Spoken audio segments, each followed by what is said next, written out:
Okay, welcome to the next Blender tutorial. So, I'm going to be teaching you today how to make some little effects with Blender and glass.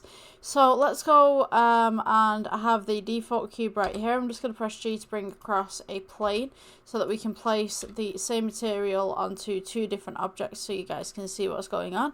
So, I'm just going to go ahead and just rotate this by 90. I'm going to go ahead and bring these two up and place plane underneath as well so you can see what's going on with the effect, so it's not just a plain background. Alright, so once we've got something like this, let's go ahead to the render engine, switch out that EV to cycles, and I'm going to go ahead and take this first cube right here. We'll place material onto this and we'll just call this alpha. I'll just call it A for a moment. Right, okay, so we'll take the second material right here and we'll add that A to this one as well. So these will be the same materials. We're going to go ahead over to the shading tab real quick. And we have these two objects just as is.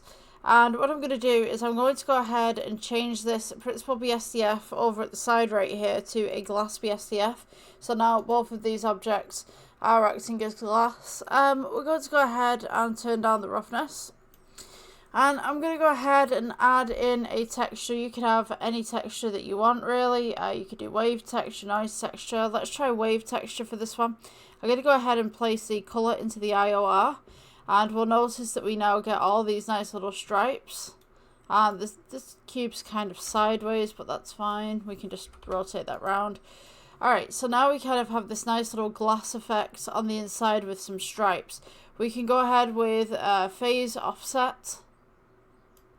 You can go ahead with scale, orientation and stuff like that. So this will give you like nice little stripes coming across. I think this effect would work really well, say like if you had parts of an engine and you just needed some stripes or something just to fill the background in.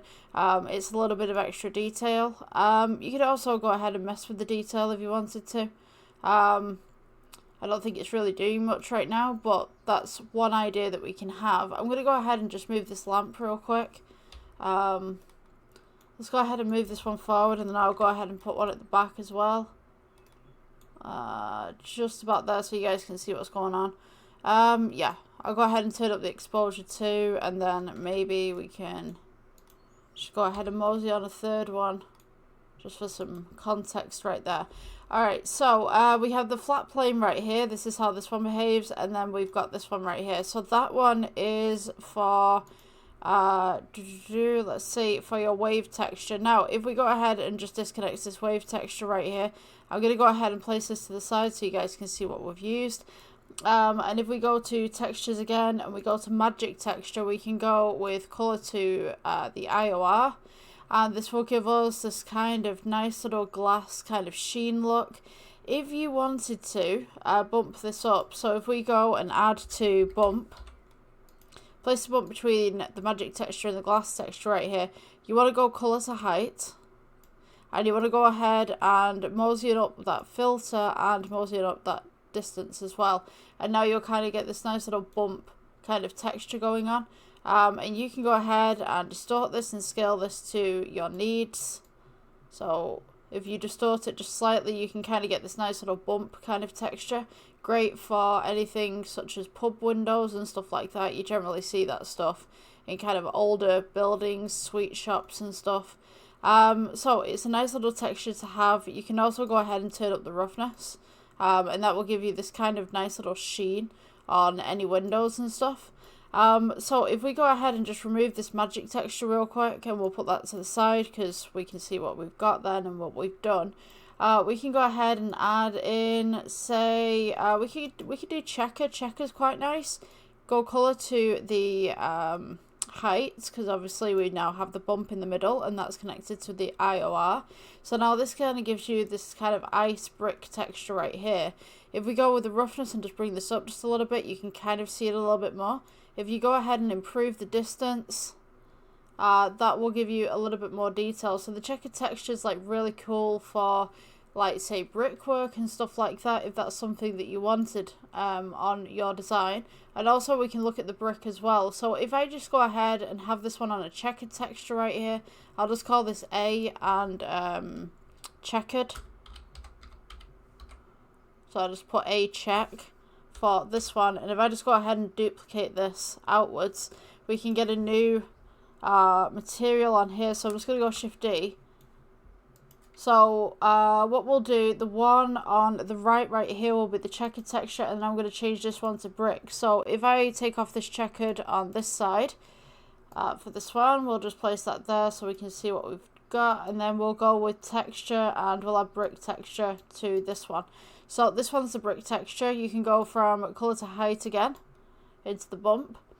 So you'll notice that this one kind of acts a little bit differently, and I don't know whether you can really see it there. So I'm just going to go ahead and change down that roughness on here just for one little itty bitty second. Oh, sorry, yeah, I need to add the, 1 second, let me just backtrack real quick. So let's go ahead and get rid of that brick texture real quick. Alright, so we wanted a check. So this one is the texture for the checkered. So you can see that that's on there at the moment. And then if we go to this one, which is check 001, we'll call this as brick, so that we don't get confused, as I just did. Alright, so we've got a brick. Let's go with add, and then we'll add that texture of brick again. Just make sure this works. Come on. It's taking its sweet time. Alright, so colour to height again, once more. And you can go ahead and scale this up, scale this down. Let's go to the third render just for the moment. I'm going to go ahead and just improve that roughness. Actually, I'll take that roughness off so we can see that a little bit better. Ah, yes. It's gone to the side right here, which means that the texture should be on top. As we can see, the texture's on top, so I'm just going to have to rotate that real quick just so you guys can see what's going on. I wonder where the texture had gone. Alright, so we're going to go ahead and scale this down. So it scales up, essentially. Goes the opposite way. Alright, so once we've got this, let's move this down so you guys can see. Alright, so on this side right here, we have the checkered texture, or what should be the checkered texture. I'm just going to go ahead and turn the roughness down on that real quick. And you can just about see that in the background, but this will be the brick texture right here. So, as you can see, it's kind of got to get it in that sweet spot with the lighting a little bit, but you can see how that works just right there. So, the brick texture is a little bit more defined. You've got some undercurrents as well, compared to the checkered texture, which is, it's kind of the same, but yeah, let's go ahead and just scooch that out just a little bit more. So it's a little bit bigger so you can kind of get a better comparison. So yeah, they both roughly look the same, but I would say that the brick texture, which is this one that's currently highlighted, has the greater mortar in between compared to this one, which just seems to be almost stacked on top of itself. Both textures generally look the same, and it's interesting to see how the checkered texture isn't actually working as the checkered texture. It's kind of working more of a brick. So this one as well, that is the checkered texture. We can see that at the bottom just right here. So it's interesting how this works in IOR compared to a regular brick. So if I actually take this and we change this from glass to a regular cube. So if we go to add and we go with cube, just real quick for reference, if I go ahead and I make this a new material and we'll call this regular, so alpha regular and brick. Sorry, let's do alpha regular brick, and then we'll do alpha regular checkered, so I can show you what happens on these objects. So if we take this principal BSDF right here, I'm going to go to this one right here. So this is the checkered. As we can see, it's a check. So if we take the checkered right here, we take the bump, and I'm just going to go ahead and copy this. So Control C, and then hopefully we can Control V into the space right here. Awesome. We're going to go ahead and place the normal into the IOR.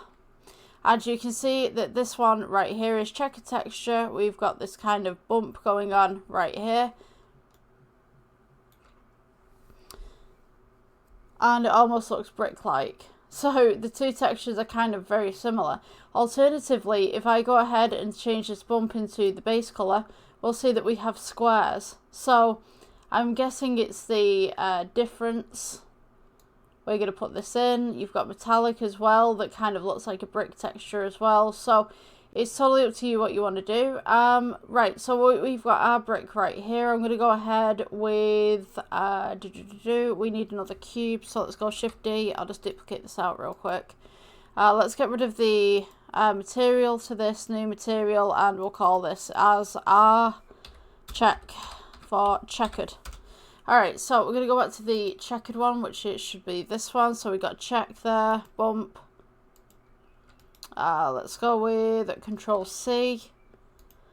And then we can go with Control V onto here when it decides to do its thing.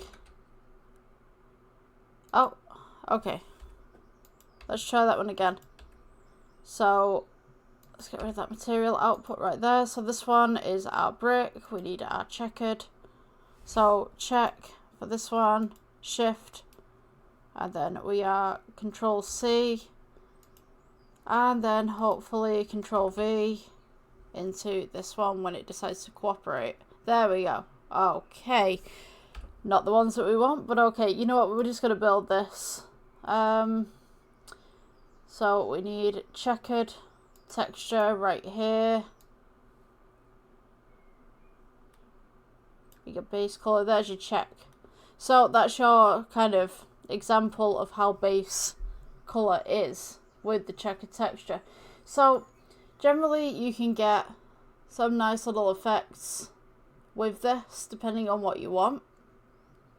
And then of course the materials behave differently depending on where you're placing that plugin in. And I think we could do probably one more of these. Let's take the glass cubes real quick. So let's go with Shift D, pull this up. And I'm just going to go ahead and delete everything that we've done, apart from the glass BSDF. Let's go ahead and add in a texture. And you could do gradient if you wanted to. You could do colour to colour. And this will give you, and you can see all three of these have just changed because I didn't change over the material. It'll give you this nice little shade coming through.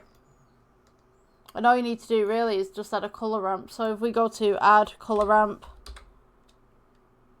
and place that in between, and then we can go ahead and add, say, pink or something like that, just to kind of offset. And now you've got this black running into the pink, running into the white, and that's your gradient texture in practically a nutshell. So I hope this has been insightful into some of the shaders that you can use. I will touch on some of the other shaders as well. I just wanted to show you the different effects that some of the shaders could do. Yeah, so if you like this video, please like, subscribe, and I will see you in the next one. Have a good day.